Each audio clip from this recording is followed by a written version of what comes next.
اب یہ کراہت اس کے اندر کتنی ہے، کتنا سنگین معاملہ لگتا ہے کہ اپنے بھائی کا گوشت میں کھا رہا ہوں، مردہ بھائی کا، مردہ ہونا بھائی ہونا، اور میرا اس کا گوشت نوچ نوچ کے کھانا، یہ اس جرم کی سنگینی ہے، اتنا بڑا جرم ہے۔ اس کو ظاہر ہے کہ کراہت والے ناپسندیدہ کام کے ساتھ، اور جو بھائی کا بھائی کے ساتھ احترام ہے، اس کے جسم کا احترام ہے، وہ سارا کچھ پامال کرتا ہے آدمی۔ تو اب دیکھیے کہ اس تمثیل میں کہ آدمی موجود نہیں ہے تو سمجھے مردہ ہے، وہ اپنا دفاع نہیں کر سکتا، اپنی صفائی پیش نہیں کر سکتا، اپنا جسم بچا نہیں سکتا، تو آپ اس کو نوچ رہے ہیں۔ تو اس تمثیل سے یہ سمجھایا کہ اس کا نہ ہونا دراصل ایسے جیسے وہ مردہ پڑا ہے، اور اس کی غیبت کرنا ہو، اس کی چغلی کرنا ایسے جیسے تم اس کا گوشت کھا رہے ہو، اور وہ بچ بھی نہیں پا رہا، ورنہ وہ بھی آگے سے کوئی دفاع کر لے گا، دھکا دے دے گا، بچ جائے گا، تو اس کو صفائی کا موقع ملنا چاہیے۔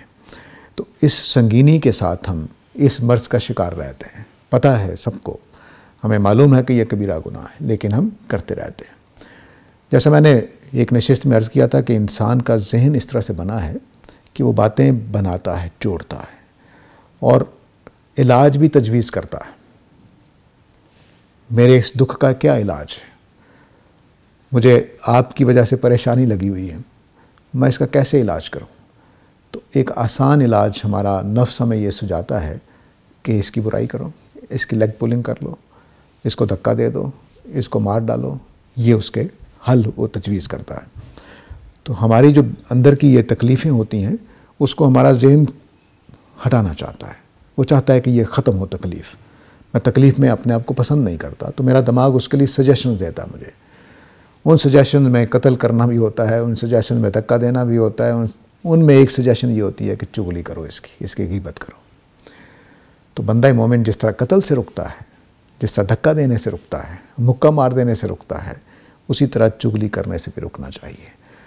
لیکن پیچھے اس کو سمجھنا چاہیے کہ میں کس تکلیف میں ہوں اس وقت،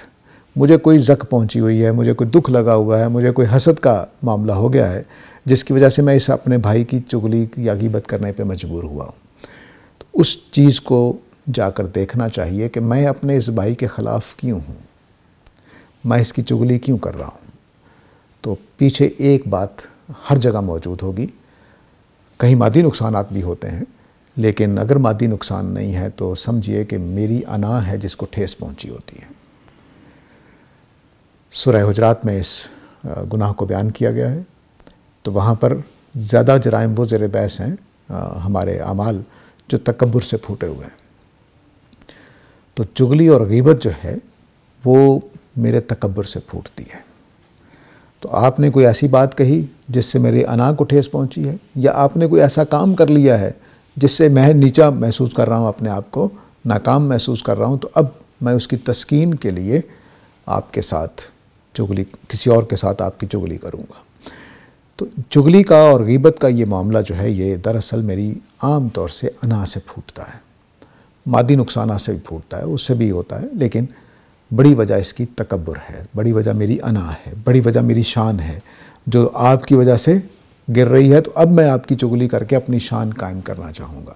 تو شان قائم کرنے کے لیے آپ کو چھوٹا دکھانا ضروری ہے۔ تو یہ ہمارے دماغ کے وہ پیچیدہ قسم کے سلوشنز ہیں وہ جو دیتا ہے ہمیں، تو دماغ کے ان سلوشنز کی جگہ اچھے سلوشنز اختیار کرنے چاہیے۔ ان میں سے ایک مثلاً یہ ہے کہ آپ اپنی صلاحیتوں کا جائزہ لیں کہ کیا جس میدان میں وہ آگے بڑھ گیا ہے، جس کی وجہ سے میری انا کو ٹھیس پہنچی ہے، کیا وہ میرا میدان ہے؟ اگر وہ میرا میدان نہیں ہے تو میں دوسرے میدان میں کوشش کروں، میری صلاحیتیں اور ہو سکتی ہیں۔ کتنے ہی عجیب و غریب معاملات ہوتے ہیں زندگی میں۔ ہمارے ایک دوست تھے تو وہ ذہنی طور پر ذرا کمزور تھے، لیکن عجیب و غریب بات تھی کہ ان کو پیسے کافی ملتے تھے جب ملازمت کرتے تھے۔ تو ایک جگہ ہم 3 اکٹھے تھے، ایک میرا دوست تھا، وہ کہتا تھا یار پتہ نہیں یہ کیا کرتا ہے، اس کو تنخواہ زیادہ مل رہی ہے، لائق میں زیادہ ہوں۔ تو میں سن لیتا تھا اس کی بات، مجھے بھی لگتا تھا کہ ہاں ٹھیک ہے، اس کی تنخواہ واقعی زیادہ نہیں ہونی چاہیے، لیکن تو میں نے زندگی میں ایک سبق سیکھا تھا کہ تقدیر خدا کے فیصلے ہیں، قرآن مجید سے یہ بات سیکھی۔ اب کیا ہوا کہ قسمت کی بات دیکھیے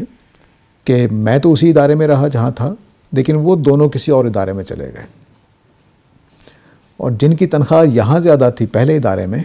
انہی کی تنخواہ دوسرے ادارے میں بھی زیادہ تھی۔ میں نے کہا بتاؤ، تم یہ سوچتے تھے کہ وہاں اس کی واقفیت ہے، تعلقات ہیں، وہ اس طرح کر رہا ہے، اب کیا ہوا ہے؟ وجہ یہ تھی کہ ان کی اپیرینس بہت اچھی تھی، ان کی پریزنٹیشن اپنی شخصیت کی بہت اچھی تھی، اور خدا کی طرف سے قسمت میں بھی زیادہ رزق لکھا ہوا تھا۔ لیکن وہ اس وجہ سے اس ہمیشہ کے لیے ایک بیماری میں مبتلا ہو گئے دوسرے صاحب، کہ ان کو نیچا دکھانے کی، ہر جگہ چغلی کر رہے ہیں، دیکھو جی اس کو پیسے زیادہ مل رہے ہیں، لگتا ہے کہ یہ باس کے ساتھ کوئی کرتا ہے، کوئی باتیں کرتا ہے، کوئی مطالبات کرتا ہے، جو بھی وہ باتیں ہوتی تھیں۔ تو یہ جو چیز ہے اس کو سمجھنا چاہیے کہ خدا نے ایک تقدیر لکھی ہوئی ہے، آپ کو ایک صلاحیت ملی ہے، مجھے ایک صلاحیت ملی ہے، میں آپ کی صلاحیتوں کے مقابل میں نہیں ہوں، آپ میری صلاحیتوں کے مقابل میں نہیں ہیں۔ خدا نے میری ایک تقدیر لکھی ہے، اس میں شکل و صورت، رزق، حالات، گھر، والدین، ماں باپ، ملک، پتہ نہیں کیا کچھ لکھا ہوا ہے، مجھے وہی ملنا ہے جو خدا نے لکھا ہوا ہے۔ تو حسد کرنے کی، انا میں پڑ جانے کی کوئی ضرورت نہیں ہے۔ اور یاد رکھیے کہ تمام انسان انسان ہیں، اگر کسی نے آپ کو اچھے طریقے سے نہیں دیکھا تو کوئی فرق نہیں پڑتا، کوئی آپ کا انا کو ٹھیس نہیں پہنچنی چاہیے۔ کسی نے آپ کو ادب سے سلام نہیں کیا تو کوئی فرق نہیں پڑتا، پتہ نہیں وہ کس خیال میں ہے، اور فرض کر لیجیے اس نے آپ کی توہین کرنے کے لیے ایسا کیا ہے، تو آپ اس کو توہین محسوس کیوں کرتے ہیں کہ آپ چغلی اور غیبت پر ابھرے ہیں؟ اس کو ایک زندگی کا حصہ سمجھ کر اگنور کر دیں، اور نہ چغلی میں پڑیں، نہ غیبت میں پڑیں، نہ اس کے بارے میں کڑنے میں پڑیں، بلکہ اس کو ایک انسان، ایک بھولا بالا معصوم انسان سمجھ کر، بیوقوف انسان سمجھ کر چھوڑ دیں۔ اس کے ساتھ اجازت چاہتا ہوں۔ وآخر دعوانا الحمدللہ رب العالمین۔